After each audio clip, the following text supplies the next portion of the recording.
បាទបងប្អូននេះគឺជាកតាបសម្រាប់ដាក់អីវ៉ាន់ PCP ប្រភេទកតាបនេះគឺមានຂະຫນាតទទឹងនេះគឺ3តឹកបាទតាទទឹង3តឹកហើយប្រវែង8តឹកកន្លះហើយស្អាតមែនទែនសាច់នេះដូចសាច់កតាប Office ហ្នឹងគឺក្រាស់ល្អហើយនេះមកថតបាទមកថតហើយបកបិទមកថត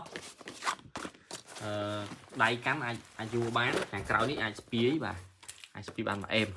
ហើយវាពិសេសខាងក្នុងគឺមានអេប៉ុងបាទមានអេប៉ុងទន់បាទហើយហ្នឹងអេប៉ុងក្រាស់ល្មមបាទគាត់តែប៉ុណ្ណេះបាទហើយនេះគឺខ្សែសម្រាប់ស្ពាយដាក់ខាងក្រោយមិញហ្នឹងគឺបកបិទបាននេះសងខាងហើយប្រឡោះដាក់កប៉ៅអេផាន់របស់យើងមានសងខាងហ្មងណាអញ្ចឹងគឺអេមពិសេសអញ្ចឹង8តឹកកន្លះហ្នឹងគឺមួយអេមដាក់បានទៅអេមអញ្ចឹងមានក្នុងស្តុកស្រាប់បងប្អូនចង់បានច្រើនឬតិចអីអាចតំណែងតំណងមកបាទអូខេផេកពិភពគ្រប់យ៉ាង Telegram 085 32 231តម្លៃសមរម្យធានាបានដល់ដៃជូនបងប្អូនបាទ